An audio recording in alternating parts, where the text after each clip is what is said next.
아멘.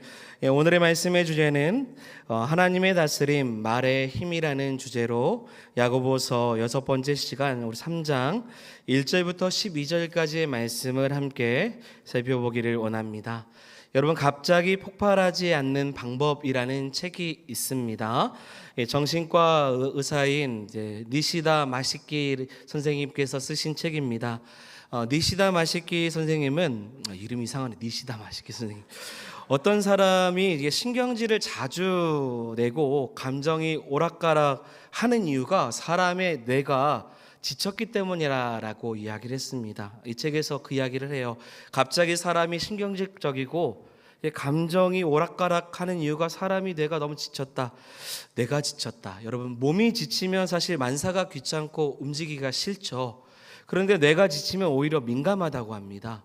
그리고 날카롭게 되어서 신경질을 자주 내고 성을 낸다는 거죠. 여러분, 누군가가 신경질을 내면 저 사람은 뇌가 지쳤구나라고 그냥 그렇게 생각하고 넘어가시면 됩니다. 또한 이 책에서 사람의 뇌가 지치면 자신도 모르게 신경질적이면서 말실수를 자주 한다고 이야기를 해요. 그래서 저자는 말실수를 하지 않도록 좋은 컨디션을 유지해야 된다. 유지하는 방법으로 아주 간단한 걸 이야기해요. 영양가 있는 밥을 먹고 잠도 제때 잘 자는 것을 이야기하죠. 충분히 수면을 취하지 않으면 충동 조절을 하기가 어려우니 누구나 말실수를 할 수 있다라는 거죠. 또한 이 책에서 두 번째, 말실수에 대해 이야기하면서 말버릇을 돌아보라고 이야기했습니다. 별다른 의미 없이 습관적으로 사용하는 자신의 언어 생활을 돌아보라고 한 거죠. 우리가 욕을 잘 안 하잖아요. 상스러운 말도 안 합니다. 그런데 출처를 모르고 사용하는 단어가 불쑥불쑥 내 입에서 나오기도 한다라는 거죠. 중요한 자리에 그런 말이 나오면 큰 실수가 됩니다. 어떤 말이 있을까요? 최근에 드라마 유행어 중에 하나는 학시라고 하는 유행어나 우리도 모르게 추임새죠. 에이씨, 진짜, 이씨. 자기도 모르게 나오는, 제가 세게 안 했으니까 세게 안 들으셔도 돼요. 이 단어들이 입에 배면요 떨쳐내기가 힘들다는 거죠. 이런 표현은 백해무익하고 부정적이고 평소 거짓이 많고 그 말을 듣는 대상은 이런 말을 들을 때 자신을 하찮게 여기는 것처럼 느껴지기 때문에 관계까지도 틀어진다라는 거예요. 그래서 자신의 말버릇을 조심해야 된다고 이야기합니다. 그리고 한 번 뱉은 말은 어떻게 됩니까? 주워 담을 수 없다고도 하죠. 그래서 이 책은요, 그냥 책의 이야기입니다. 사람의 성품, 감정, 언어 생활에 대해서 그래서 조언을 하고 있는 책입니다. 그런데 사실 이 책을 곰곰이 읽어보면요, 그냥 당연한 말입니다. 밥 잘 먹고 잘 자라는 얘기잖아요. 인본주의적인 책에 대한 내용입니다. 인성에 관련된 내용을 담고 있어요. 그렇다면 우리는 이런 책에서 교훈을 얻기보다 성경에서 사람의 말에 대해서, 특히 말의 실수에 대해서 어떻게 설명하고 있는지를 우리는 생각해 봐야 됩니다. 세상 사람들은, 일반적인 인본주의적인 책들은 이와 같이 이야기를 하는데 성경에서 사람의 말에 대해서, 특히 말의 실수에 대해서는 어떻게 이야기하냐라는 거죠. 여러분, 말의 실수를 인성의 문제로, 아니면 사람의 미성숙함으로, 사람의 뇌가 지쳐서라고 성경이 소개하고 있을까요? 아닙니다. 성경은 아주 다르게 해석하고 있어요. 먼저 야고보서는요, 하나님의 백성들도 다 실수가 많다라고 먼저 소개하고 있습니다. 2절 상반절 말씀 한번 크게 읽어보겠습니다. 우리가 다 실수가 많으니. 아멘. 여러분, 실수가 없다고 말하지 않고 뭐라고 해요? 많다고 이야기하고 있습니다. 이 말은요, 하나님의 백성이라도 분명히 실수를 하는 연약한 존재라는 사실을 보여주고 있는 표현입니다. 그러니 누군가 나에게 말실수를 할 경우가 생길 때 우리는 먼저 이 말을 기억해야 돼요. 하나님 백성이라도 다 실수가 많다.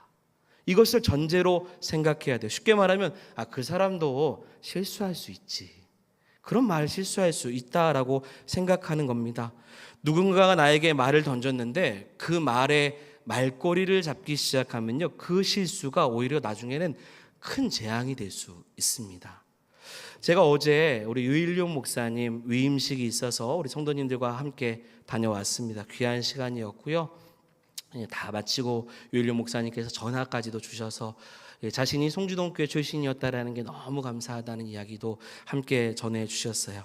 제가 그곳에서 제가 오랜만에 제가 개인적으로 아는 목사님을 만났습니다. 제 기억으로 한 8년 만에 목사님을 뵀던 것 같아요. 8년 전에도 우연히 뵀고 그리고 어제도 또 뵌 거죠. 이게 가까운 관계는 아니라는 뜻입니다. 그분을 만나고 인사를 드리는 순간 그분이 저에게 첫 마디를 하셨어요. 뭐라고 하셨냐면 왜 이렇게 커졌어? 라고 이야기를 하는 거예요. 자, 그때 제가 여러분 어떻게 반응을 해야 될까요? 1번 목사님 하나님께서 저를 큰 사람으로 쓰시려고 크게 하셨나 봐요. 자, 2번 목사님 저는 커졌는데 목사님 많이 늙으셨네요. 제가 어떻게 반응을 해야 될까요? 어떻게 반응했으면 좋을까요? 1번일까요? 2번일까요? 아니에요. 저는 1번도 아니고 2번도 아닙니다. 네, 잘 지내셨죠? 평안하시죠? 목사님이 하셨던 말을요 받지 않았어요. 잊어버렸습니다. 그리고 잘 인사드리고 헤어졌습니다. 그런데 기분이 좀 찝찝하기는 했어요. 그래서 저녁에 다시 뿌링클 치킨을 또 한 마리를 먹었어요. 예. 여러분 모든 말을 다 곱씹으면요 그 목사님도 뭐 의미 있게 말하는 거 아니에요. 친밀하게 하신 거죠. 모든 말을 다 곱씹으면서 다 의미를 부여하며 받으면 본인에게 손해인 거예요. 그 말을 그냥 건너가면 되는 겁니다. 그 말에 의미를 부여해서 어떻게 하면 위트 있게 넘어갈까 아니면 어떻게 하면 돼 그럴 필요가 없어요. 그냥 넘어가는 말은 넘어가면 되는 겁니다.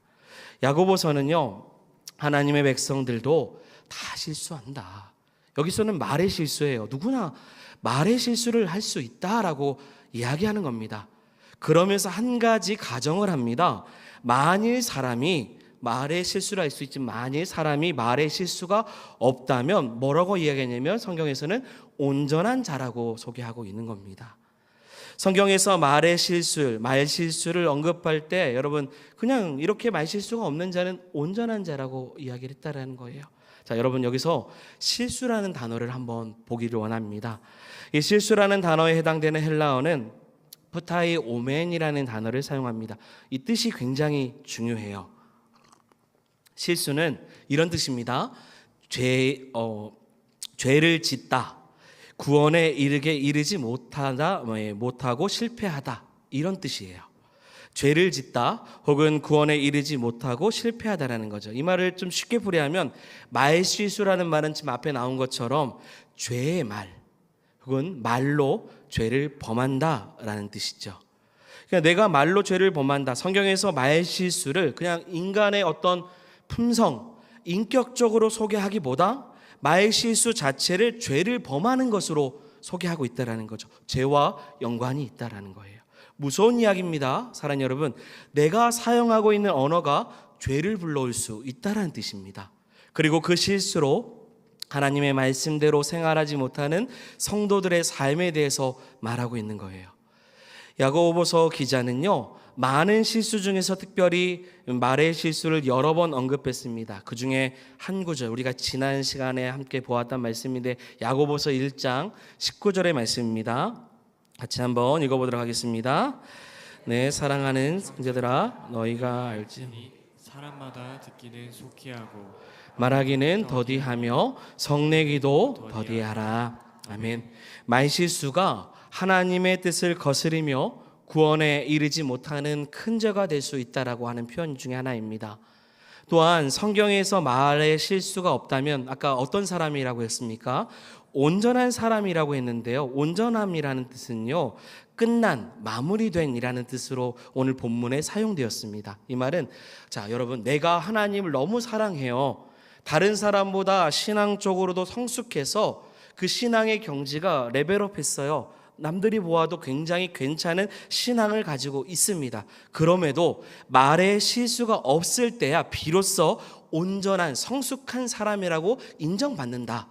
그렇게 인정을 받을 수 있다는 거죠. 다르게 말하면 말실수는요 성숙한 성도를 성숙하지 못한 성도로 만들어버리는 겁니다. 또한 온전함은 하나님 앞에서 사용되는 단어입니다. 그래서 예수님께서 이와 같이 말씀하셨어요. 하늘에 계신 하나님께서 온전하신 것처럼 너희도 온전하라. 이때 사용된 단어가 이 온전함입니다. 여러분, 하나님 앞에 사는 사람이 말실수가 없는 사람이에요. 여러분, 하나님 앞에 사는 사람이 죄의 말에 실패를 하지 않는 사람이 된다는 거죠. 그런데 이 말씀을 뒤집어 보면요, 사람들의 죄악과 후회되는 일들이 대부분 어디서부터 시작되냐면 결국 말로부터 시작된다라는 것을 의미하고 있습니다. 그러니 야고보 선생님은요, 조심하라는 거예요. 어떻게 조심하면 좋을까요? 먼저는 야고보서는 우리가 가지고 있는 혀가, 이 입에 나오는 혀가 그 크기에 비해서 매우 큰 능력이 있음을 알아야 한다라고 소개합니다. 자, 몇 가지 비유로 설명하는데요. 우리 3절부터 5절까지의 말씀입니다. 같이 읽어보겠습니다.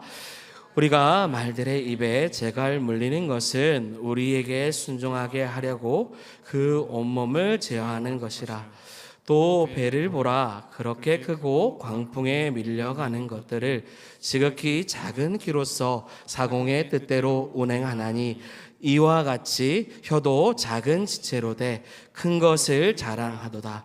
보라, 얼마나 작은 불이 얼마나 많은 나무를 태우는가. 아멘. 아멘. 먼저 3절에서 나오는 말은 지금까지 말했던 언어가 아니죠. 타고 다니는 말을 의미하는 겁니다. 여러분, 보통 말의 무게는 500kg에서 600kg 정도 나간다고 합니다. 웬만한 장정이 타도 끄떡 없어요. 말은 크고 강하고 무겁습니다. 그러다 보니요, 그만큼 길들이는 것도 어려운 겁니다. 말 한 마리가 2톤의 무게를 끌 수 있다고요. 굉장히 힘이 세요. 그래서 20명의 성인 남자와 말 한 마리가 줄다리기 하는 장면을 또한 볼 수 있어요. 그때 사람들이 힘을 제대로 쓰지 못하고 말에게 끌려갑니다. 자, 그런데 3절에 말의 입에 물리는 재갈에 대해서 나오고 있습니다. 그리고 입에 물린 조그만한 그 재갈로 그 힘이 세고 너무 강한 그 말을 통제하고 다스릴 수 있다라고 소개하는 거죠. 여러분, 재갈 물리지 않는 말을 타고 내가 원하는 목적지에 갈 수 있을까요? 안 갑니다. 갈 수가 없어요. 보나마나 말을 탄 자가 가려고 하는 것이 아니라 말이 원하는 곳을 향해 갈 것입니다. 자기한테 아무리 중요한 용무가 있어도 말은 거기에 연연하지 않고 자유분방하게 자신의 뜻대로 행동을 하죠. 야고보서는 재갈이 말을 통제하고 움직이는 것처럼 아주 작지만 큰 말을 통제하는 것처럼 우리의 언어와 말이 우리의 인생을 주관할 만큼의 어떻다는 거예요? 힘이 있다라는 거예요. 영향력이 있다라는 겁니다. 절대 우리의 말을 가볍게 여겨서는 안 된다라고 소개하고 있습니다. 그래서 2절의 말씀에 보면요, 몸에 굴레라는 단어가 나옵니다. 입의 재갈과 같이요, 사람의 몸에 굴레를 씌우지 않으면 마찬가지예요. 여러분, 실수 많은 인간이요, 자기 몸뚱이가 원하는 대로 살고자 합니다. 우리는 우리가 원하는 대로 살고자 해요. 방종하는 인생이 되죠. 그리스도인들도 마찬가지입니다. 자신의 삶을 예수 그리스도의 십자가의 굴레로 얽매지 않으면 구원은 받았으나 여러분, 행함으로써의 믿음을 증명하지 못하게 돼요. 통제를 받아야 됩니다. 하나님께 붙잡혀 사는 인생이 돼야 돼요. 그렇지 않으면요, 언제 하나님 앞에 나아갈 수 있겠습니까? 언제 하나님을 섬기겠습니까? 정말로 하나님을 섬기는 마음이 생기겠습니까? 하나님을 섬기는 마음이 있으면요, 자신의 몸을 주님 앞에 붙잡힐 수 있도록 나아가야 될 줄 믿습니다. 이와 같이 이야기하는 거예요. 아주 작지만 이 작은 것을 통해서 영향력이 있는데 이것을 통해 통제를 받는. 두 번째는 또 배를 보라고 했습니다. 배의 작은 키에 대해서 소개하고 있죠. 여러분, 사도행전 27장에서 사도 바울이 타던 배가 나옵니다. 그 배 안에 276명의 사람들이 있고요, 많은 짐들이 가득합니다. 그러다 보니 광풍이 불어서 바람을 타고 배가 가야 돼요. 그런데 이렇게 크고 무거운 배가 지극히 작은 키로 그 방향을 정하고 있다. 그 작은 키가 거대한 배를 움직이고 있다라고 하는 거예요. 이 비유를 통해서 야고보가 진짜 하고 싶은 말은 5절의 말씀 상반절입니다. 이와 같이 혀도 작은 지체로 돼 큰 것을 자랑하도다. 혀는 지극히 작은 지체지만 그 능력은 어마어마하다라는 거죠. 세 번째는 무엇입니까? 5절 하반절의 말씀인데요. 보라, 얼마나 작은 불이 얼마나 많은 나무를 태우는가. 여러분, 실제로 우리는 경상도 지역에 이번에 산불을 보았습니다. 기사 내용을 통해서 보았어요. 고통의 시간들이었죠. 그 중에 기사 내용 중에서 대구 지역의 산불 진화로 불을 끄기 위해서 헬기 조종사를 했던 70세 조종사가 사망을 하는 사건이 생겼습니다. 안타까운 일이죠. 그런데 이 산불의 원인을 조사하는데 추정적으로 이 산불이 어떻게 났냐? 작은 담뱃불로 인해서 일어났다라고 추정합니다. 작은 물씨가요, 산 전체를 다 태우고요, 사람을 죽음으로 몰아간다라는 거죠. 자, 야고보는 세 가지였습니다. 말의 재갈, 배의 키, 그리고 작은 불씨를 통해 작지만 우리가 가지고 있는 우리가 가지고 있는 말, 언어가 그만큼의 능력과 영향력이 있다라는 거예요. 말의 영향력은 정말로 너무나도 크다라는 거죠. 오히려 잘못 사용하면 모든 것을 다 파괴한다라는 거죠. 그래서 6절입니다. 아주 강력하게 경고하고 있어요. 6절 같이 크게 한번 읽어보겠습니다. 혀는 곧 불이요, 불의의 세계라. 혀는 우리 지체 중에서 온 몸을 더럽히고 삶의 수레바퀴를 불사르나니 그 사르는 것이 지옥불에서 나느니라. 아멘. 아멘. 여러분, 혀는 뭐라고 하죠? 불이라고 했어요. 여러분, 성경에 보면요, 이 불이 비유하는 두 가지가 있죠. 대표적인 것만 이야기한다면 하나는 성령의 불입니다. 성령을 불로 묘사합니다. 오순절 마가의 다락방에서 일어났던 불도 성령의 불이죠. 하나님의 영, 성령이 마른 뼈를 살리는 것도 마찬가지로 불입니다. 이 불은 우리 안에 부정한 모든 것을 다 태웁니다. 거룩하신 성령 하나님께서 우리를 태우시고 우리를 새롭게 해주십니다. 인생을 변화시키는 불입니다. 자, 또 하나의 불은 뭐냐면 오늘 본문에 나오는 불이죠. 불의 세계라고 표현됐는데요. 이것은 성경 6절의 마지막 끝부분에 나옵니다. 지옥불이죠. 이것이 사람이 가지고 있는 어디에 나오냐면 혀의 세계에서 나온다라고 해요. 마태복음 7장에 예수님께서 이렇게 말씀하셨어요. 7장 21절 같이 봅니다. 속에서 곧 사람의 마음에서 나오는 것은 악한 생각, 곧 음란과 도둑질과 살인과 간음과 탐욕과 악독과 속임과 음탕과 질투와 비방과 교만과 우매함이니. 아멘. 이것들이 우리의 혀를 통해, 우리의 입을 통해 나온다는 거예요. 이것이 지옥불. 우리의 입에서 나오는 모든 것이 불의 세계, 악한 지옥과 같다. 이와 같은 것을 지금 특징과 같이 이야기합니다. 이런 말들은요, 사랑 여러분, 위로부터, 그러니까 하나님으로부터 내려온 것이 아니죠. 그 근원에 대해서는 지옥불에서 났다라고 소개하고 있습니다. 이것은 귀신과 마귀들로부터 오는 것이죠. 이렇듯 말은 파괴적입니다. 우리는 입에 핵폭탄을 하나씩 가지고 있는 셈이에요. 인생을 사르고 주위의 삶을 불사르며 멸망시킬 수 있는 무기 하나씩 여러분들이 다 가지고 있는 것입니다.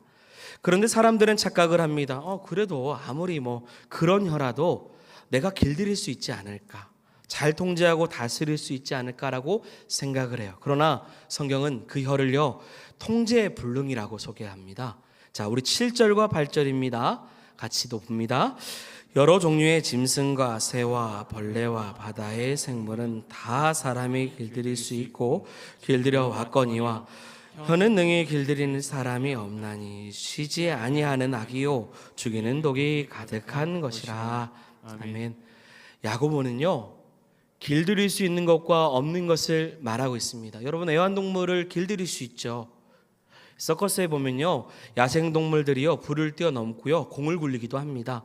날아다니는 새도요, 이 바다의 돌고래도, 표범도, 펭귄도 마찬가지입니다. 다 길들여요. 심지어 벌레나 곤충들도 길들일 수 있더라고요. 그러나 절대로 길들일 수 없는 것이 있다고 소개해요. 그게 뭡니까? 인간의 혀라는 거예요. 어느 정도로 길들일 수 없냐면요, 여러분, 길들이다라는 말의 헬라어는 다마조라는 단어를 씁니다. 자, 이 단어가 복음서에서 예수님께서 이 단어를 사용하시면서 이 단어의 상황을 말씀하셔요. 여러분, 예수님께서 거라사 지방에 군대 귀신 들린 사람을 고치신 적이 있어요. 그 사람은 무덤 사이에 거처했습니다. 사람들이 그를 여러 번 고랑과 쇠사슬로 묶었지만 그때마다 쇠사슬을 끊고 고랑을 깨트려 버렸어요. 그래서 이제는 아무도 그를 제어할 수 없다고 했습니다. 이때 제어하다라는 뜻이 뭐냐면 담아줘, 길들일 수 없다라는, 길들이다의 부정어죠. 이 뜻을 가지고 있어요. 아무도 군대 귀신을 제어할 수 없는 것처럼 아무도 사람이 스스로 자기 혀를 길들일 수 없다고 야고보는 말합니다. 오히려 쉬지 아니하는 악이요 죽이는 독이 가득한이라고 소개합니다. 인간의 혀를 통제하지 못한다는 거죠. 여러분 사람이 깨어 있으면요, 이제 5분의 1이요. 그러니까 하루의 20%가 말을 하면서 보낸다고 이야기합니다. 하루 종일 내가 한 말을 책으로 묶으면요, 50페이지 정도 분량이 되고 1년을 묶게 되면 적어도 100권 이상의 책이 완성이 된다고 합니다. 그렇다면 그 수많은 말들 중에 여러분 선한 말만 할까요? 아닐 것입니다. 말 실수뿐만 아니라 오늘 본문에 나오는 것처럼 쉬지 아니하는 악이요 죽이는 독이 가득한 말도 뱉을 수 있는 거죠.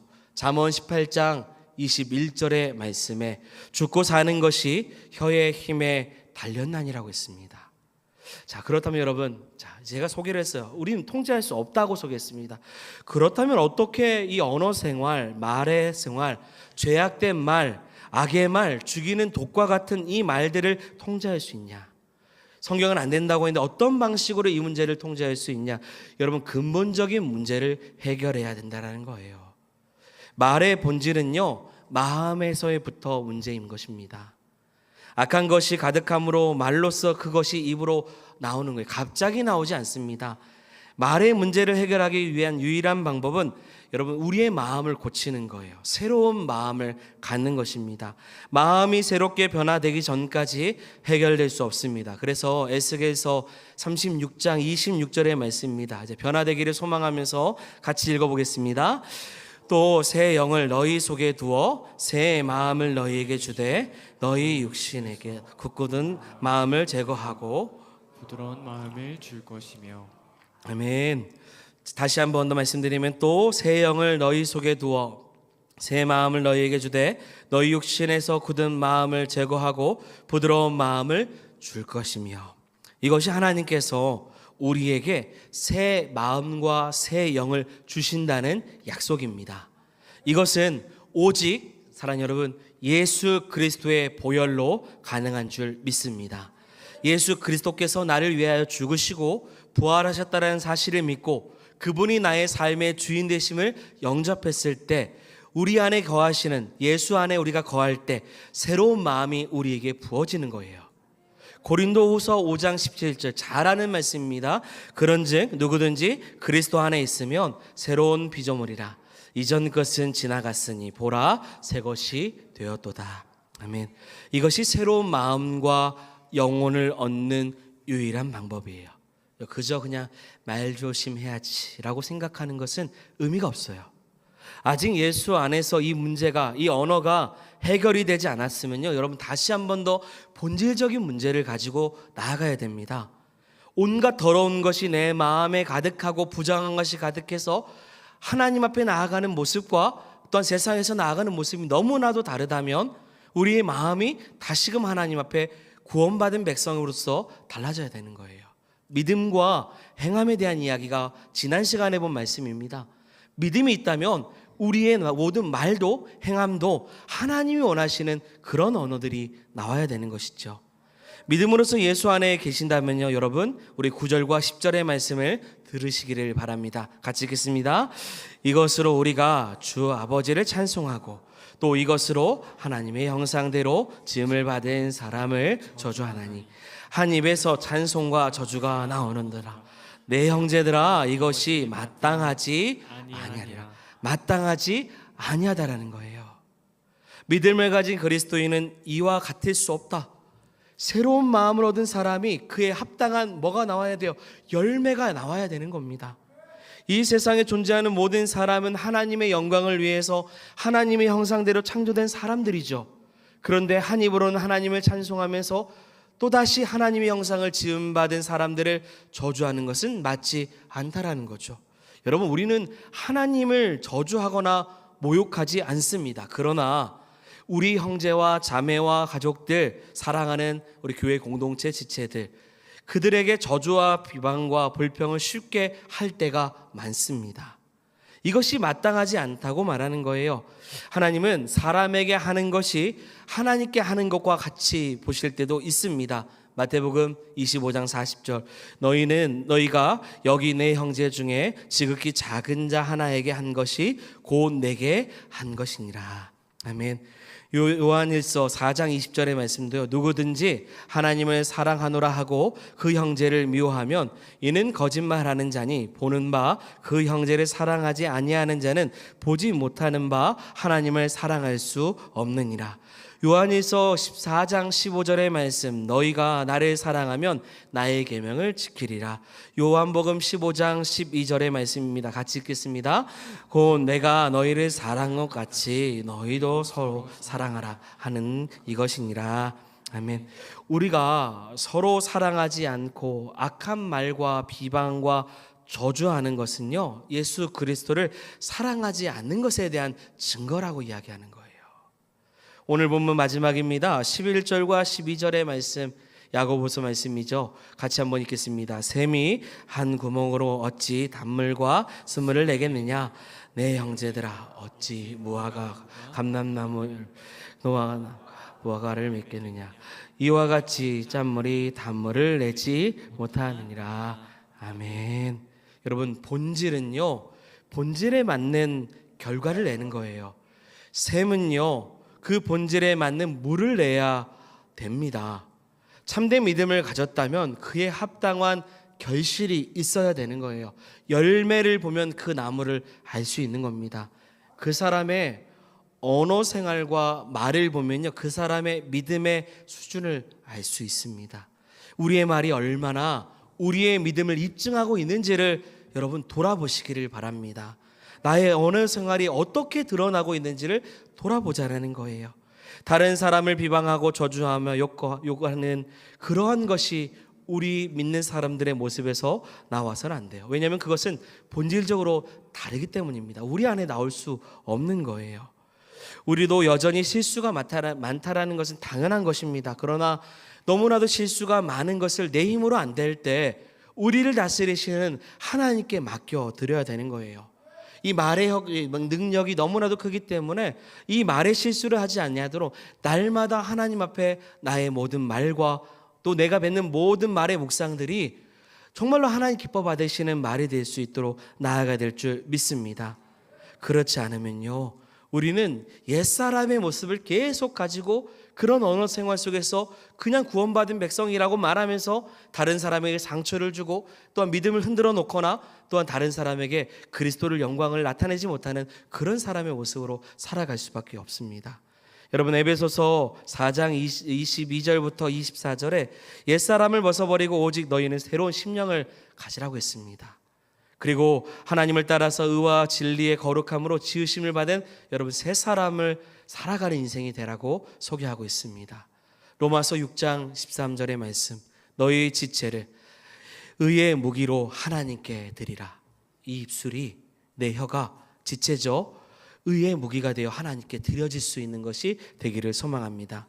우리는 하나님의 의의 무기가 되어야 됩니다. 여러분들의 말과 언어 생활이 하나님 앞에 참되게 여러분들의 믿음을 증명할 수 있는 귀한 도구가 되기를 소망합니다. 말로써 짓는 죄가 별것 아니지라고 생각한다면 다시 한 번 더 주의 있게 생각해야 됩니다. 그것이 어쩌면 자신의 믿음의 실체를 보여주는 것이 될 수 있기 때문입니다. 진정으로 거듭나지 않았다는 증거가 될 수도 있어요. 언어 생활에서 참된 믿음을 가진 자가 되어서 하나님 앞에 더욱더 영광을, 그리고 많은 사람들에게도 온전함을 나타낼 수 있는 성도가 되기를 소망합니다. 오늘 당장 완벽해지거나 온전해지지는 않습니다. 그러나 또 그러기에 우리 하나님께 우리의 인생을 맡겨야 될 줄 믿습니다. 다스려 달라고요. 주님, 나의 주인 되어 달라고. 나의 왕 되신 주님의 다스림이 우리의 말과 혀의 권세를 주장해 주시기를, 그래서 나의 모든 말이 사람을 살리는 말이 되고 하나님께 영광을 올리는 말이 될 수 있도록 성숙한 성도의 언어 생활이 되는 그런 성숙한 저와 여러분들이 되기를 간절히 주의 이름으로 축원드립니다. 아멘. 하나님의 다스리심을 간절히 소망하면서 함께 찬양하길 원합니다. 처음 하는 찬양인데요, 가사는 간단합니다. 주님만이 왕이십니다. 왕이시면 뭡니까? 우리를 다스려 달라는 거예요. 그 다음 가사는 내 삶이에요. 그냥 이 정도 가사입니다. 왕이십니다. 주님, 내 삶에, 내 입술에, 나의 모든 말에, 나의 모든 마음에 하나님 왕이 되어 주십시오. 우리 이런 마음을 가지고 이 시간 이 찬양 같이 한번 배워가면서 함께 말씀을 기억하며 찬양하기 원합니다. 주님만이 왕이십니다. 주님만이 왕이십니다. 주님만이 왕이십니다. 주님만이 왕이십니다. 주님만이 왕이십니다. 주님만이 왕이시. 한 번 더 고백합니다. 주님만이 왕이십니다. 주님만이 왕이십니다. 주님만이 왕이십니다. 주님만이 왕이십니다. 주님만이 왕이심. 내 삶에 내 삶에 내 삶에 내 삶에 내 삶에 내 삶에 내 삶에 내 삶에 내 삶에 내 삶에 내 삶에 내 삶에 주님만이 왕이십니다. 주님만이 왕이십니다. 주님만이 왕이십니다. 주님만이 나의 왕이십니다. 주님만이 왕이십니다.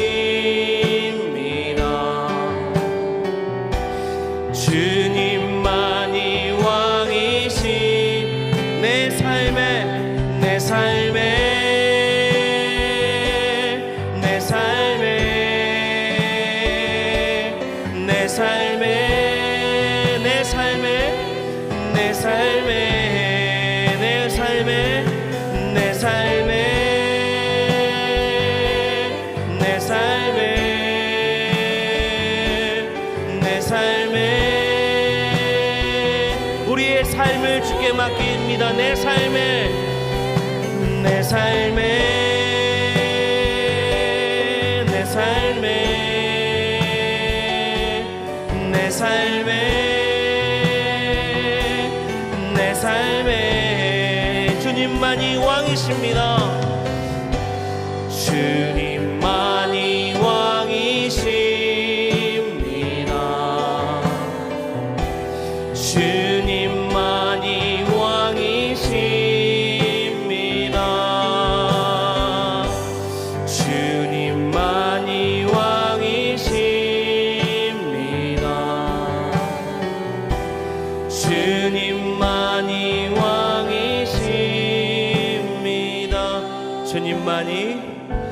주님만이 내 삶의 왕이십니다. 내 입술의 왕이십니다. 내 마음의 왕이십니다. 만이 왕이시. 나를 다스려 주시옵소서. 주님만이 왕이십니다. 주님만이 왕이십니다.